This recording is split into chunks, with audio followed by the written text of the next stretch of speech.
Assalamualaikum warahmatullahi wabarakatuh. Perkenalkan, nama saya Riko Putra Lesmana.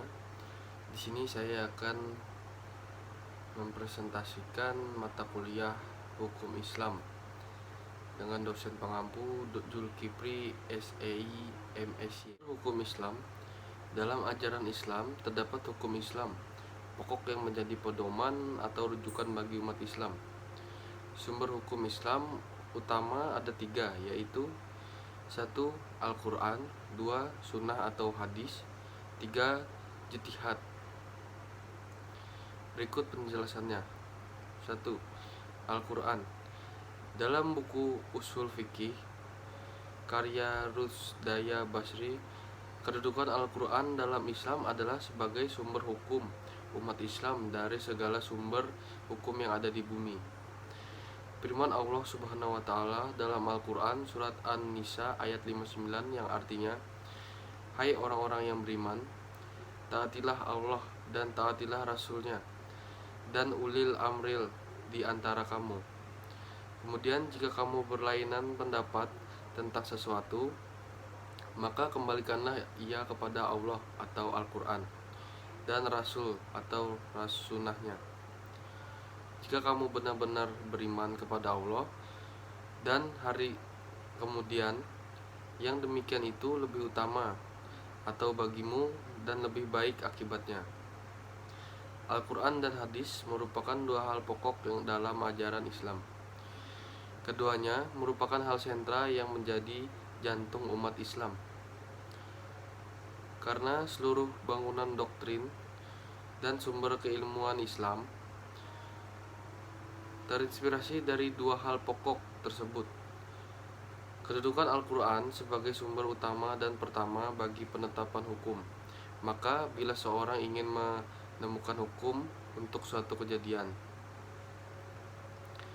tindakan pertama mencari jawaban penyelesaian dari Al-Quran. Al-Quran adalah sumber hukum pertama umat Islam yang berisi tentang akidah, ibadah, peringatan, kisah-kisah yang dijadikan acuan dan pedoman hidup bagi umat Nabi Muhammad SAW. 2. Sunnah atau hadis. Sunnah atau hadis merupakan sumber ajaran Islam kedua setelah Al-Quran. Sunnah juga menempati posisi yang sangat penting dan strategis dalam kajian-kajian Islaman. Keberadaan dan kedudukannya tidak diragukan lagi. Sunnah dari seetimologi adalah perbuatan yang semula belum pernah dilakukan kemudian diikuti oleh orang yang lebih baik, perbuatan terpuji maupun tercela. Secara terminologi, ahli fikih dan hadis berbeda memberikan pengertian tentang hadis. Menurut para ahli hadis, sunnah sama dengan hadis, yaitu suatu yang dinisbahkan oleh Rasulullah SAW, baik perkataan, perbuatan maupun sikap beliau tentang suatu peristiwa. Para ahli fikih, makna sunnah mengandung pengertian suatu perbuatan yang jika dikerjakan mendapat pahala, tetapi jika ditinggalkan tidak mendapat dosa.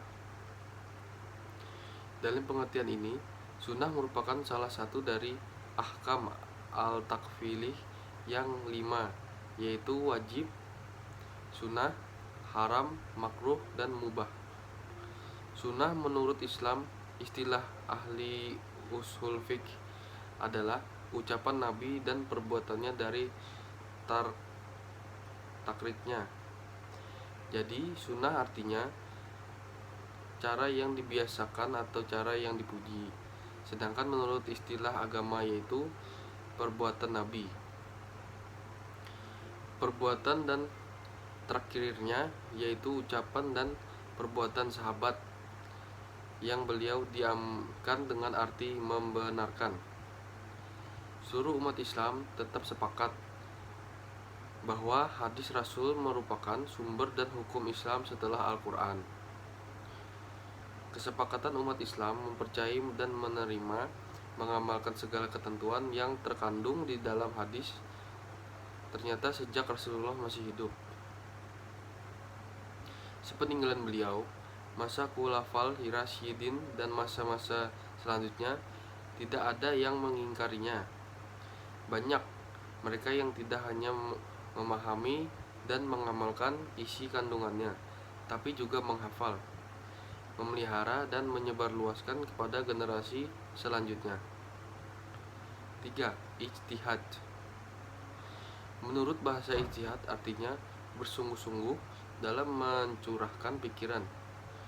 Sedangkan menurut istilah ijtihad adalah mencurahkan segenap tenaga dan pikiran secara sungguh-sungguh.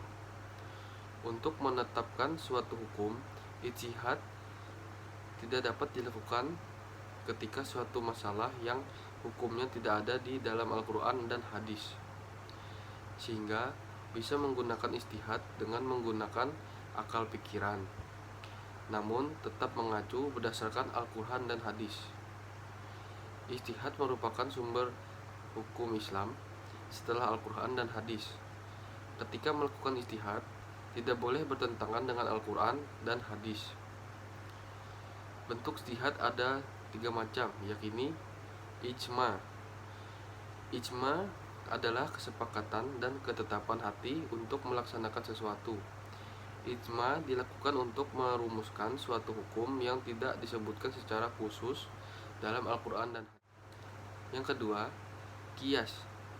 Qiyas adalah mempersamakan hukum suatu masalah yang belum ada kedudukan hukumnya dengan masalah lama yang pernah karena ada alasan yang sama. 3.